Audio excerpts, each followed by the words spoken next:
Start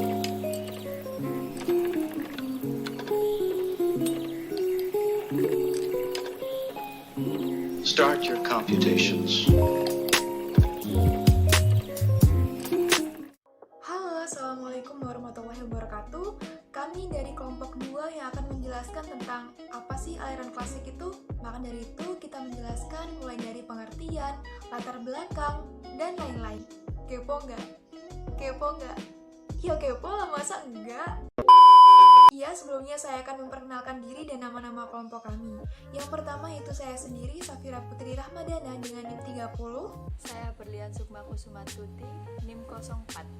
Saya Darin Kotrunada dengan NIM 05. Nama saya Dian Yunindara Mawati dengan NIM 06. Imra'atul Mufida dengan NIM 14. Dan saya Nur Hidayah NIM 25. Ekonomi klasik secara umum dianggap sebagai aliran modern pertama dalam sejarah pemikiran ekonomi. Pemikir dan pengembang utama aliran ini antara lain adalah Adam Smith, Jean Baptiste, David Ricardo, Thomas Malthus, and John Stuart Mill. The Will of Nations adalah karya Adam Smith pada tahun 1776 yang dianggap sebagai penanda dimulainya era ekonomi klasik. Aliran ini mengemuka hingga pertengahan abad ke-19 dan kemudian digantikan oleh ekonomi New Classic yang lahir di Britania Raya pada tahun 1870. Istilah ekonomi klasik awalnya dicetuskan oleh Karl Marx untuk merujuk pada ekonomi Ricardian, aliran ekonomi yang dikembangkan oleh David Ricardo dan James Mill, serta pendahuluannya. Namun, penggunaan istilah ini kemudian diperluas untuk merujuk pada semua pengikut Ricardo. Ekonomi klasik menyatakan bahwa pasar bebas akan mengatur dirinya sendiri jika tidak ada campur tangan dari pihak apapun. Adam Smith menyebutnya dengan metafora tangan tak terlihat yang akan menggerakkan pasar menuju keseimbangan alami mereka tanpa adanya campur tangan dari luar. Sejarah munculnya teori klasik. Pada tahun 1789, adanya keributan-keributan di Prancis yang menjurus sampai dengan pecahnya revolusi Prancis. Keributan ini dimulai dari adanya pertentangan pendapat di antara dua aliran yang berkembang pada waktu itu yang masing-masing mempertahankan pendapat dan teorinya, yaitu aliran merkantilisme dan paham Fisiokrat. Keributan atau pertentangan itu sampai meluas kemana-mana, bahkan sampai ke luar negeri Prancis itu sendiri. Rupanya keributan itu didengar oleh Adam Smith, seorang guru besar tamatan Universitas Glasgow dan Universitas Oxford, kelahiran Skotlandia. Dengan demikian, maka pada tahun 1763, berangkatlah beliau ke Prancis dan tinggal selama 3 tahun di sana. Selama di Prancis, ia bertemu dengan pemuka mazhab Fisiokrat, yaitu François Quesnay dan Jacques Turgot, dan mereka lalu berdiskusi mengenai bentuk perekonomian yang bagaimana sebaiknya. Dan Adam Smith pun sepaham dengan aliran Fisiokrat. Ia mengemukakan pendapatnya, yaitu kemakmuran berasal dari seluruh sektor yang produktif yang diberdayakan oleh manusia atau tenaga kerja, dan harus adanya kebebasan dalam perekonomian. Sepulang dari Prancis, Smith lalu menulis idenya dalam sebuah buku yang diterbitkan pada tahun 1776 dengan judul An Inquiry into the Nature and Causes of the Wealth of Nations, atau The Wealth of Nations saja. Dalam buku ini pertama kali muncul mengenai bentuk perekonomian liberal yang dibawa oleh Karl Marx, aliran Adam Smith, atau disebut aliran klasik. Pemikiran aliran klasik ini bisa dianggap sebagai dasar munculnya ekonomi kapitalis, di mana campur tangan pemerintah hanya sebagian kecil pada kepentingan negara atau pemerintah. Pada dasarnya, pemikiran ekonomi aliran klasik menganjurkan kebebasan alamiah atau freedom, atau liberalisme, kepentingan diri, dan persaingan.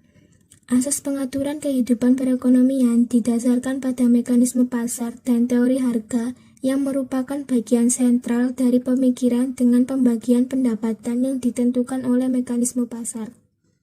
Selanjutnya, inti pemikiran ekonomi klasik.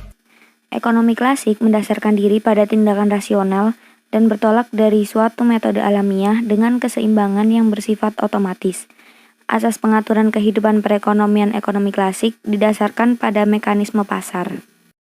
Tokoh ekonomi klasik Adam Smith menyebutkan tangan tak terlihat, yaitu pasar bebas akan mengatur dan menggerakkan dirinya menuju keseimbangan alami tanpa ada campur tangan dari pihak manapun.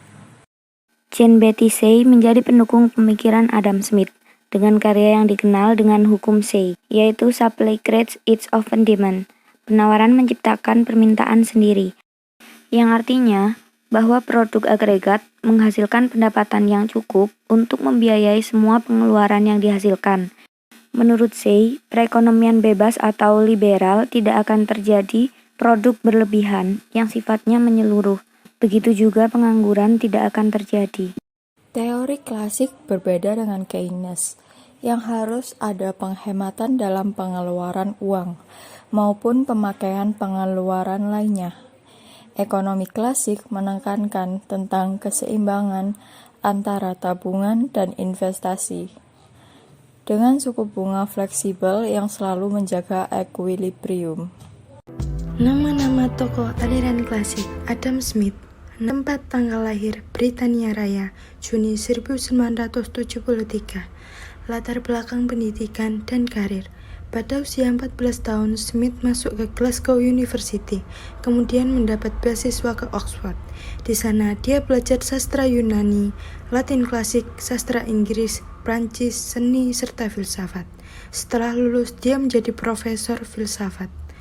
Karya besar pertamanya adalah Theory of Moral Sentiments. Kontribusi pemikiran dalam ekonomi. Sebagai seorang pendukung kebebasan alamiah, Smith percaya pada pemerintahan. Menurutnya, terdapat 3 tujuan pemerintahan, yaitu 1. Mengangkat negara dari barbarisme rendah menuju tingkat kemakmuran tinggi dengan cara damai. 2. Memberikan pajak yang rendah. 3. Memberikan pelayanan administrasi yang adil dan toleran. Jean-Baptiste Say, tempat tanggal lahir Prancis tahun 1767, latar belakang pendidikan dan karir. Pada usia 15 tahun, di mana saat itu adalah puncak dari revolusi Prancis, konsep pemikirannya sangat dipengaruhi oleh autobiografi Benjamin Franklin, yaitu penghematan, pendidikan, dan kehidupan moral yang diajarkannya.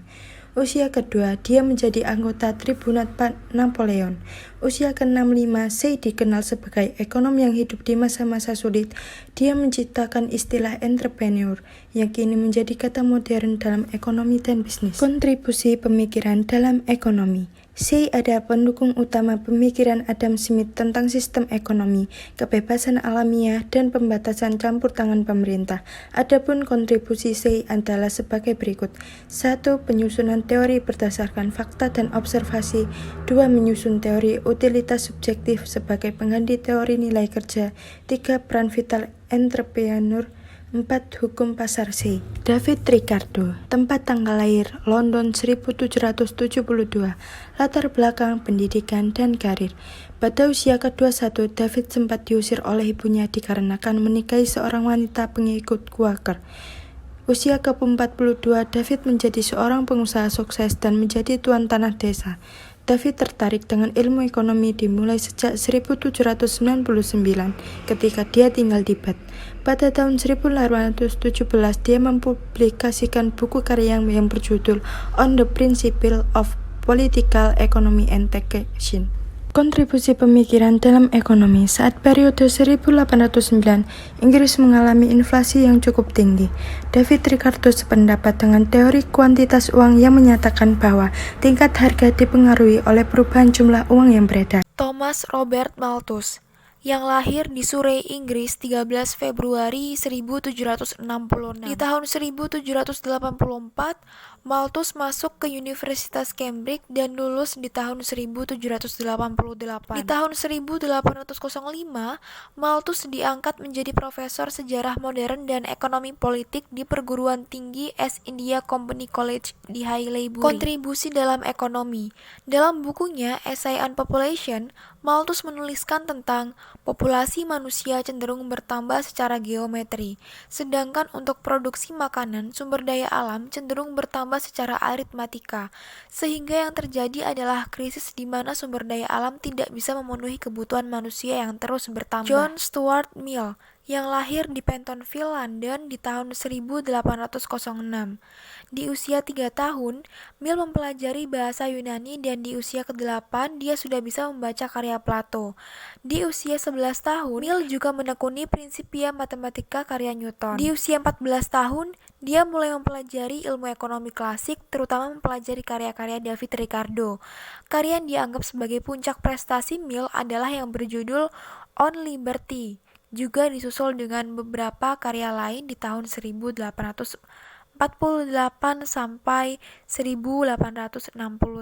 Utilitarianisme merupakan paham buah dari hasil pandangan dan pemikiran Mill tentang manusia dan masyarakat yang diterima sebagai landasan moral, utilitas, atau prinsip kebahagiaan yang menganggap bahwa tindakan dikatakan benar jika sebanding dengan kecenderungan untuk mendorong kebahagiaan, dan dikatakan salah jika sebanding dengan kecenderungan untuk menghasilkan ketidakbahagiaan. Universalisme etis merupakan konsep utilitarian yang mengedepankan kebahagiaan orang lain.